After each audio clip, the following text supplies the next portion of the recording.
This is my bird. I named her Michelle. Do you like her?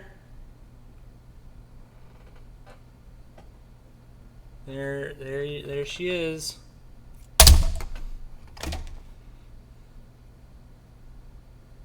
Damn.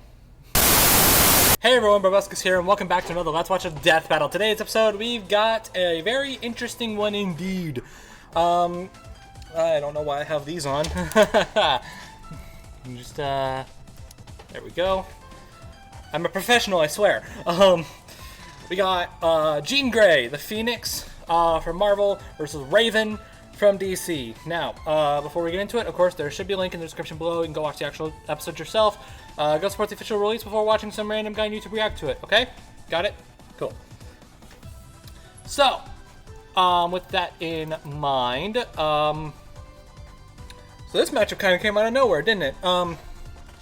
So the thing is that, a lot of people attribute this match as the one that they didn't do back in 2018 because it was too one-sided or something like that. Ben basically said, like, there'd be a too obvious win for Phoenix. I think the fact that they're doing it now kind of showcases that they were wrong. That wasn't true. Yeah, so Phoenix from Marvel versus Raven from DC. I'm not crazy, like, experienced with either of these two. I know, I've obviously heard of both of them. Raven's been in Death Battle before. Phoenix has been brought up plenty of times in Death Battle before. As far as my own personal experiences go, I mean, I've played Phoenix. I've seen gameplay of Phoenix in Marvel vs. Capcom 3. I don't know if I've ever played as her, but I've more than most likely played against her. As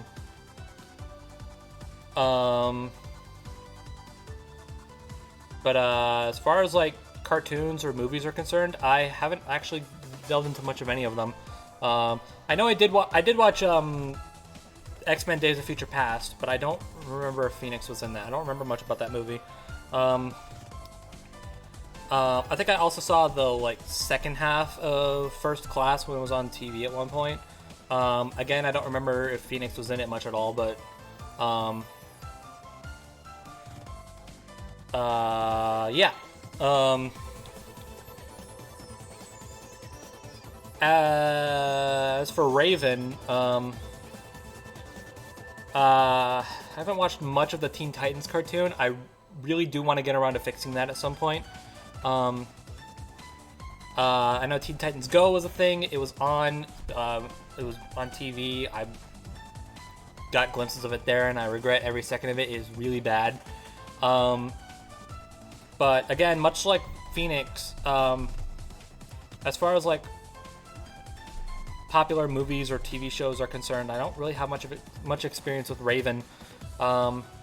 She's in Injustice. I barely played Injustice, but I've seen its story quite a bit. So,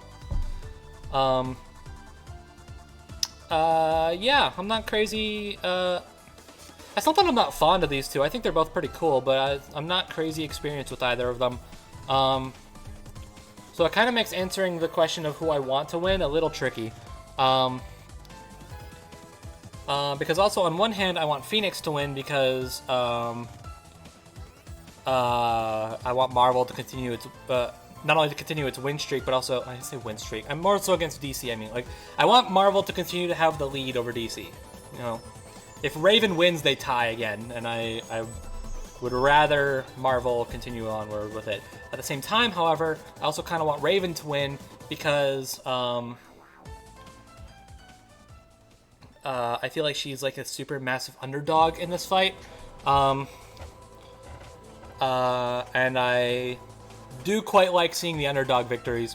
I think they're pretty cool. So at the end of the day, it kind of correlates to, like, who I want to win kind of correlates to who I think is going to win, because the characters I've been rooting for this season have, aside from Ant-Man, have all lost. So I'd like to make that not be a thing anymore. With that in mind, for both who I want to win and who I think is going to win, at the moment, I'm going with Raven. And I'll tell you why. So, as far as like overall like power and speed is concerned, I think finding out a victor between the two with that alone is pretty much impossible. I don't think either of them have much of a solid lead. I think it's impossible to... I think it is impossible to find out who would win based on strength and speed alone.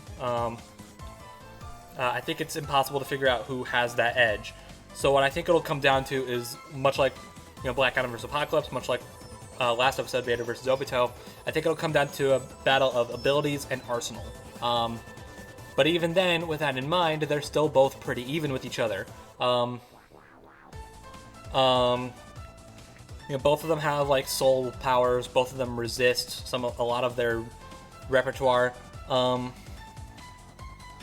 But to make it simple, the main reason I'm going with Raven is because I think she has the ability to basically like take the Phoenix Force away from Jean and kind of like absorb it into her, basically becoming the new host of the Phoenix Force. And like as far as like the Phoenix Force's corruption is concerned, Raven has battled for many years trying to prevent Trigon from corrupting her. So if Trigon can't corrupt her, I doubt the Phoenix Force can. So I think what's going to end up happening is, I think the main thing I'm leaning on right now for Raven is she absorbs the Phoenix Force, she takes it, she makes it her own, so now she has her own power, like her own stats, plus the Phoenix Force, whereas Jean would just be Jean Grey. Jean Grey is still incredibly powerful, yeah, but her highest tier stuff comes from the Phoenix Force. And I just think Raven taking it and adding it to her own strength would make for a huge stat stomp for Raven. But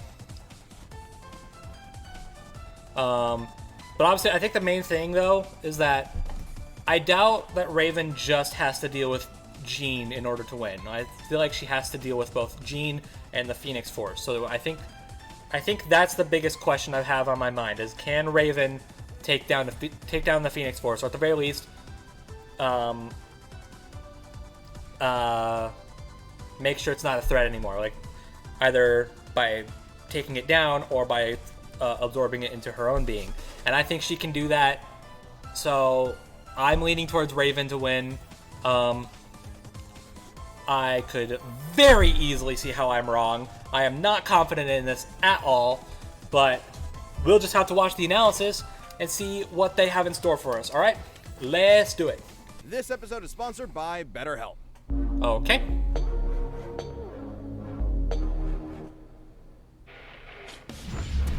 All right. Jean Grey, the marvelous phoenix of the X-Men. Raven, the Azarathian demon witch of the Teen Titans. If absolute power corrupts absolutely, in our quest to contain the beast within, we may well be consumed by... Bird battle time! Baka! He's Wiz and I'm Boomstick. And it's our job to analyze their weapons, armor, and skills to find out who would win a death battle. All right, here we go. In Greek mythology, the majestic phoenix bursts into flames upon its death, then rises from its own ashes. It's a symbol of nature, rebirth, the dawning and setting of the sun, the beginning and end of life. A cycle poor Jean Grey was thrown into way too young when her Yeah. best friend was struck by a car right in front of her. Just like a phoenix, the trauma of Annie's death was the start of something new. Her mutant power of telepathy. In Annie's fleeting moments, Jean bonded with her mind, and they experienced her death together. By the way, Yikes. Jean was 10 Enter Professor How Charles great. Xavier, who hoped to help Jean through her trauma. and was also a telepath. He taught Jean how to control her ex-Jean, and she used her powers to find other troubled mutant kids around the country. Thus, the first iteration of these marvelous mutant superheroes was born, the X-Men. Cyclops, Iceman, Beast, Angel, and of course, Marvel Girl.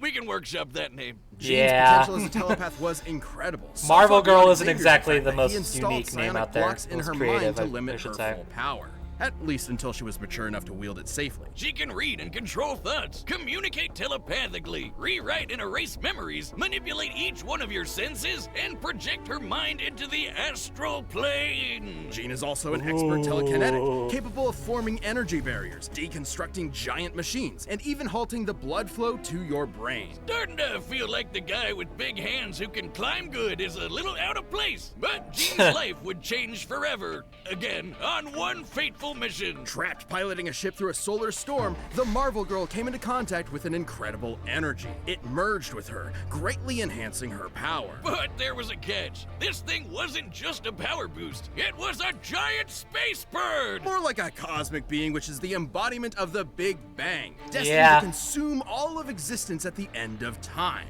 This is the Phoenix Force. Well, merging with the fire chicken didn't turn out so great, cause all it wanted to do was blow shit up. Hey, why don't I get a Phoenix Force? That sounds awesome. The Phoenix No, Force thank you. desires destruction. Its fire will one day consume all of existence. That's its purpose. Unfortunately, this need for annihilation would prove too much for Jean, manipulating and corrupting her until a thoughtless moment where she obliterated an entire civilized planet. Billions of Yeah. lives simply erased. This was the dawn of the Dark Phoenix. Yeah, when Jean figured out what happened, she was not okay. No matter No. how hard she tried to kill the Phoenix's influence, it would always rise back up. Good, because it's a Phoenix. And so, rather than allow this Funny. absolute power to consume her, Jean heroically sacrificed herself, ending the threat. Ah, what a beautifully tragic story about the corrupting influence of power on the human spirit. Not really. Turns out that wasn't actually Jean. The Phoenix Told was just ya. kind of pretending to be her. She came back later. Oh, and she merged with the Phoenix again.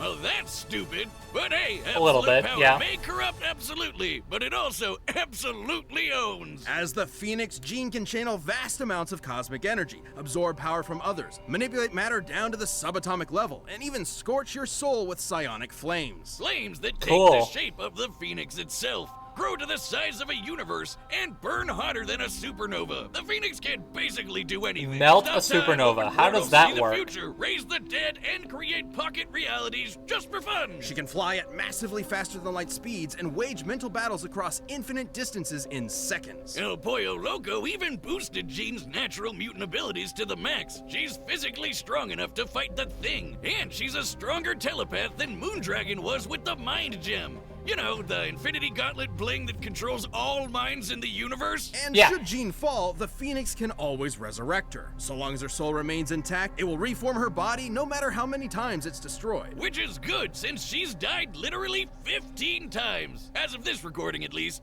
She probably died again in 2024. I was gonna say that.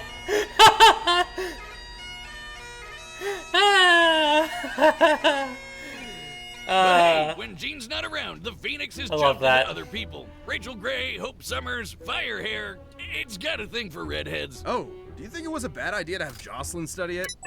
I'm sorry, what? I demand a raise! Nah, she's fine. Well, even with plenty of hosts to All choose right. from, the Phoenix would often end up back with Jean. Like a clingy, codependent ex. While Jean might be stuck in a kind of love Ouroboros with Scott, Logan, Emma, basically everyone, her true Yikes. bestie is the Phoenix. Because according to the Phoenix Force, she is its perfect vessel. The Phoenix is powerful enough to stalemate Galactus and defeat the being Necrom, who was going to collapse the multiverse into a singularity. With Old Man Logan as its host, the Phoenix saved the entire Omniverse from destruction. Yeah, basically the embodiment of the previous multiverse got mad and tried to flood reality with his evil juices. So, You know, Old like Man you do. Phoenix held back a tsunami that would have erased all of Marvel Comics.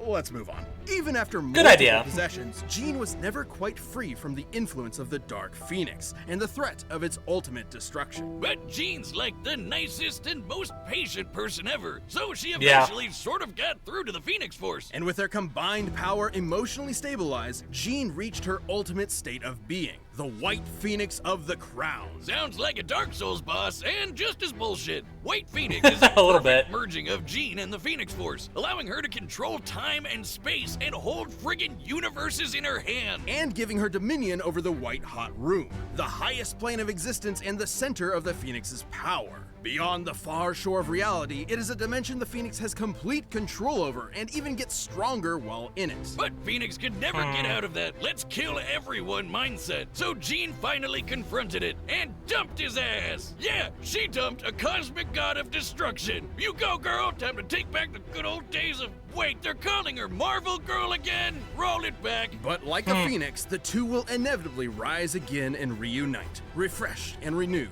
with a passion that can melt stars and set our souls aflame. Interesting. This episode is sponsored.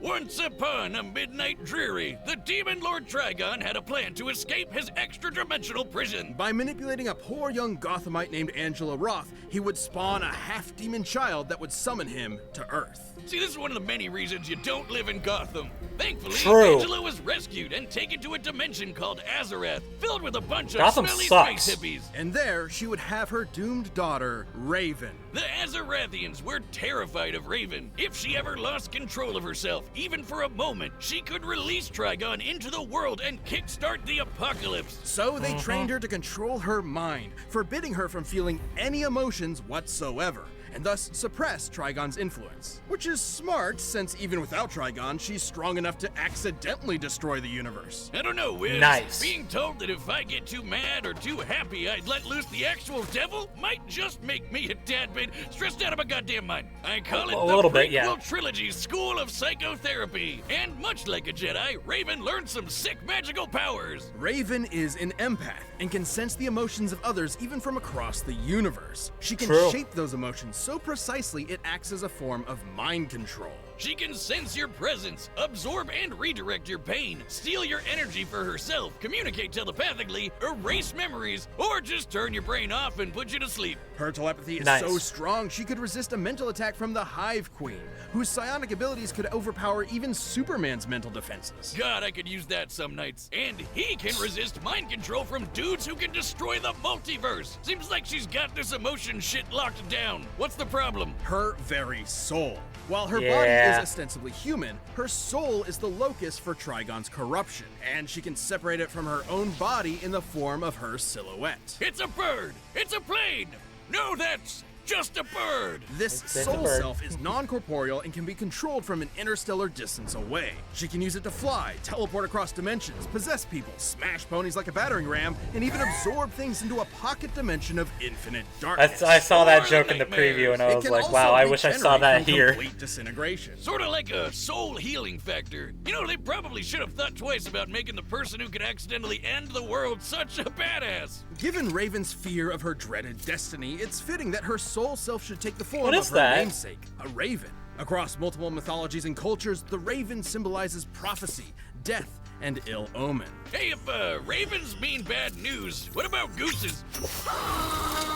You wanna fight me, motherfuckers? Bring it. I'll nibble you. Hey, what he said? I'll nibble your eyes out. Gonna nibble you. So this is what they were talking about at RTX.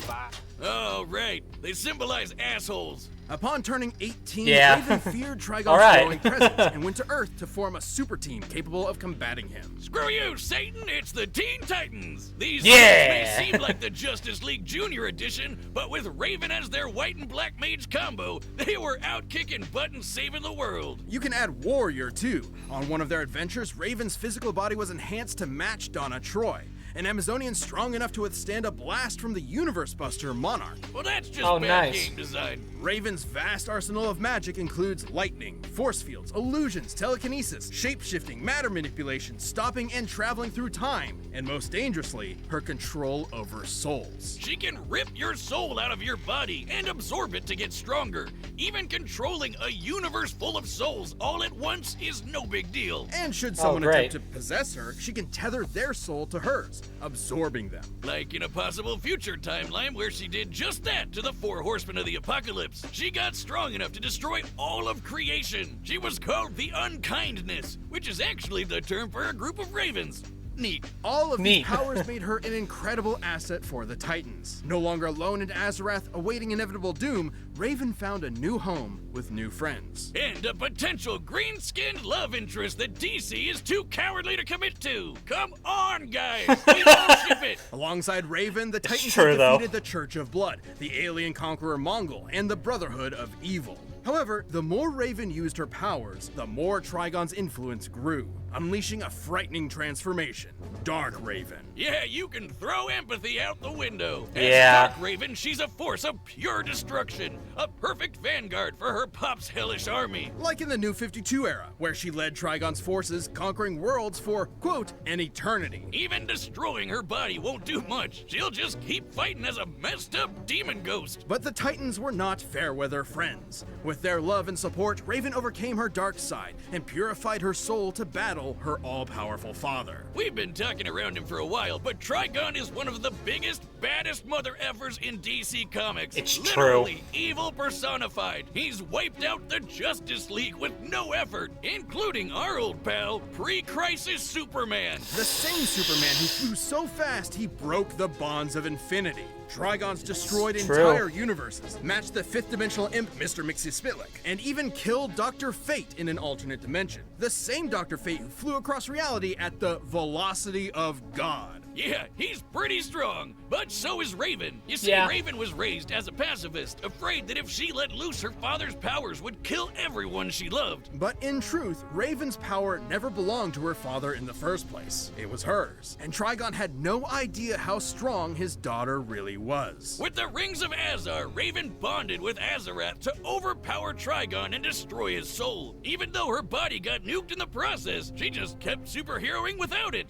That's right, as a ghost! But even without her father's direct influence, Raven's incredible power continued to prove impressive. Like the time she fought the Spectre, an unbound angel of wrath whose conflicts often threaten all of reality. Long have the legends of old proclaimed the awesome might of the Goth GF, but I never knew they were true until this day, Wizard. Okay. Portents of Doom are nothing Okay. new for this shadow-clad sorceress. With her teammates at her side, there's no future this Titan can't overcome. All right, the combatants are set. We've run the data through all possibilities. It's time for a death bird battle! Caw-caw! And pause. Why do they have to throw me off like that? Yeah, I'm gonna do this. Okay. Okay, so that leaves me with a lot of questions, actually. So I don't. I'm not quite sure what's gonna go down here. So the main argument I had for Raven was that she would just take the Phoenix Force, make it her own, and then she'd just overpower Jean with Phoenix Force. But if the Phoenix Force prefers Jean Grey, then I don't know. Maybe it can resist Raven's effects. I don't know.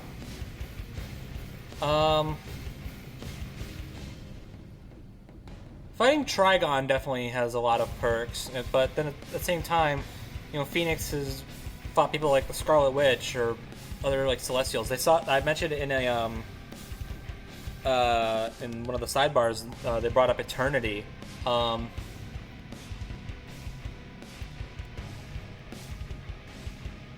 So like I said, I don't think strength or speed is really going to net either of them a win. At least not by itself. I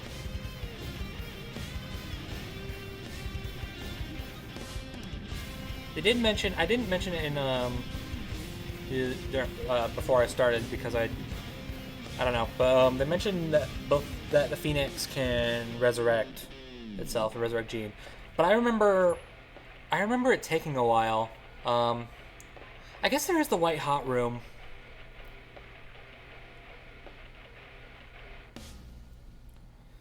I guess Phoenix could take Raven to the White Hot Room and just grow in power. This is a tough one.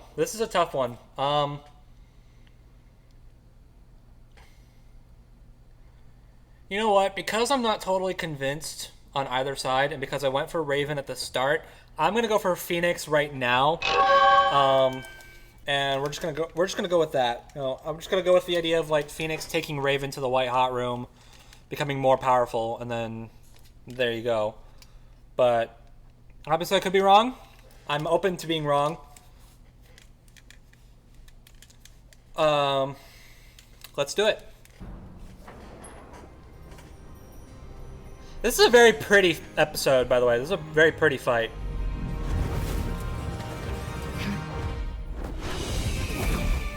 Come to burn my home to ashes. The demon inside you is too strong to be left alive. I'm sorry. This is for the good of the universe. Also, the music is really good. I have yet to listen to it on its own, but it is really good.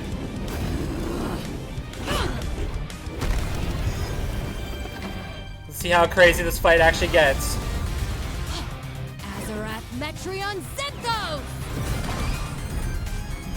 I'm happy Kara Buckland gets another shot at Raven. I didn't really care for her performance in the last fight, but...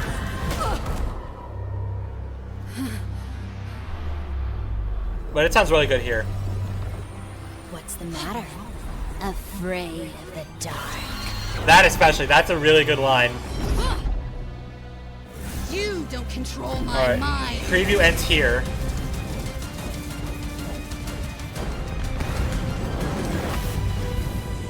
Alright. Oh! Well, you're out already. I don't remember a sword.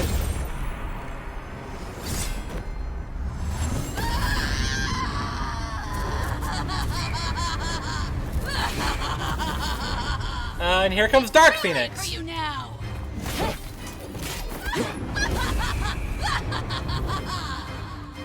Oh, jeez. Oh, man. This is crazy.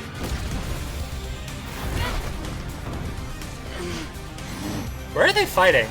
Out of curiosity.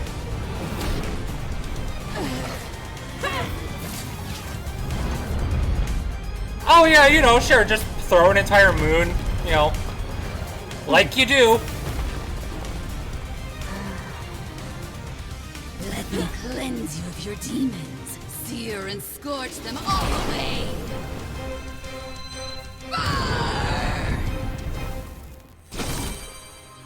Yeah, I was about to say, maybe not a great idea. From you.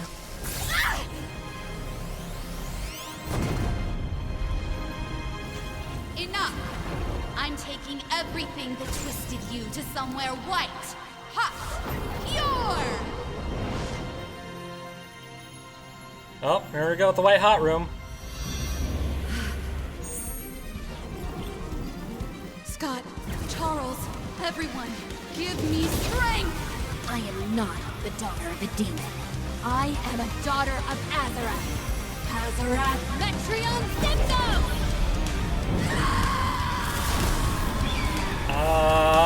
I think... Ooh.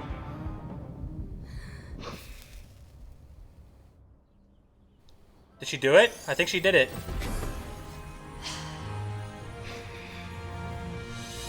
I'm home. Hey, let's go, Raven. Oh, you know, I think they could have just talked this one out. This was a nail-biter, and perhaps that's surprising, since Raven's reputation hardly matches that of the almighty Phoenix. Probably Yeah. because Raven's always holding back. When she does it, you don't have to dig too deep to see that these two are evenly matched in power. The Phoenix Force was strong enough to hold back the destruction of all creation, but Raven had multiple showings of battling similarly powerful characters like Trigon and the Spectre, and both could compete with speeds exceeding infinity. Sure, Jean got a power boost in the White Hot Room, but that didn't make her invincible. The Phoenix True. has been overpowered there before, like by this big green cat. So throw stats out the window. This fight came down to their abilities. Both were immeasurably powerful telepaths, both could control matter and time, and both could absorb each other's energy. However, True. Raven's ability to survive and fight as just her soul meant that most of Jean's offensive arsenal could not end the fight. The Phoenix Force could have attempted to possess Raven's soul, but Raven has tethered her essence to other similarly powerful beings and absorbed them in the past. And while the true. Phoenix's fire has shown to burn souls, Raven's has regenerated from complete disintegration. On the flip side, Oh, Jean great. actually had very little defense against Raven's soul manipulation. The Phoenix could regenerate Jean's body, but not her spirit. When Rachel Gray's soul was shattered, the Phoenix was actually incapable of healing it on its own. And while the Phoenix Force itself will be reborn in the White Hot Room, this can take months, years, even centuries. So it could be one hell of a war of attrition, but ultimately only Raven had the ability to finish this battle. Jean Grey was one of the strongest beings we've ever seen. But Raven's own awesome might, brilliant magic, and unique soul-destroying powers snuffed out her fire for good. Will the Phoenix rise again, returning from that far, far shore? Quoth the Raven, nevermore. The winner is Raven. No cutaway on that. Interesting. All right. Thanks for Go watching. Raven! Stay tuned. We have a new death battle releasing every 2 weeks this year. And click the join button to get new All perks right, and what do we extra got content. next? Planet level members even see death battles before I'm very anyone curious. I else, have so no don't miss idea. out. That Guts? Oh! Guts versus Dimitri. Hey, we're doing Fire Emblem! Alright, I'm okay with that. I know nothing about Dimitri, but cool. 3 fights with returning combatants in a row. Interesting that. Alright. I mean, I'm not complaining. It's definitely good to bring Guts back, because I feel like there's a lot of misconceptions from Guts' last episode that I think needs clearing up. So, so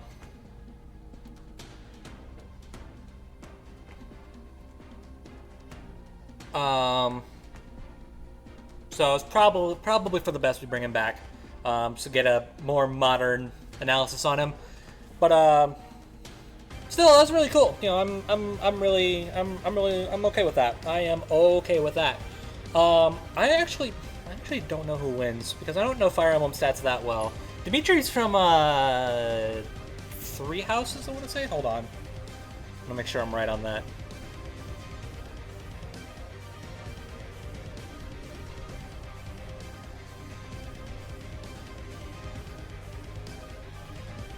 Yeah, 3 houses. Okay.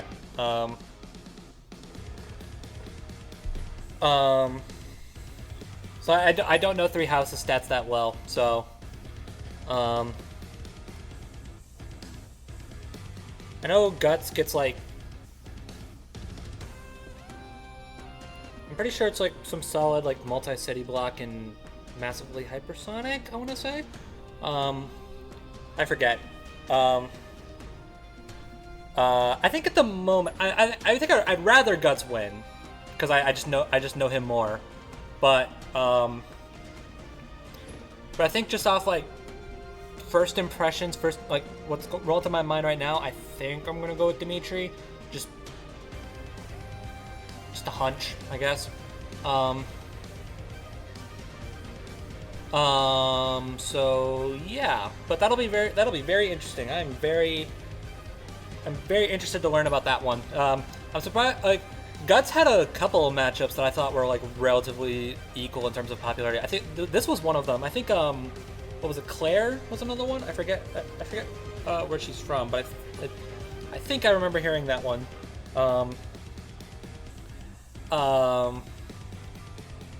So I'm interested to find out why they went with Dimitri. Not that I'm not complaining. I'm not turning this offer down, but I'm just it's curiosity, all right, that'll be interesting. I'm really interested to learn about that. That was a really cool fight. I like that fight quite a bit.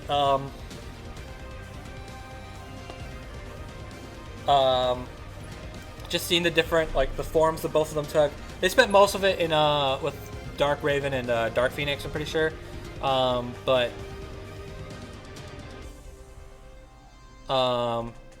But there was just a lot of crazy stuff going on. Like Raven just straight up like throwing the moon.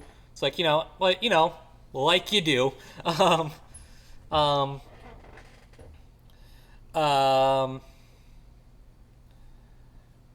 stuff in the White Hot Room was really cool. The 2 forms going at it, the Golden Raven and White Phoenix of the Crown. That was pretty cool.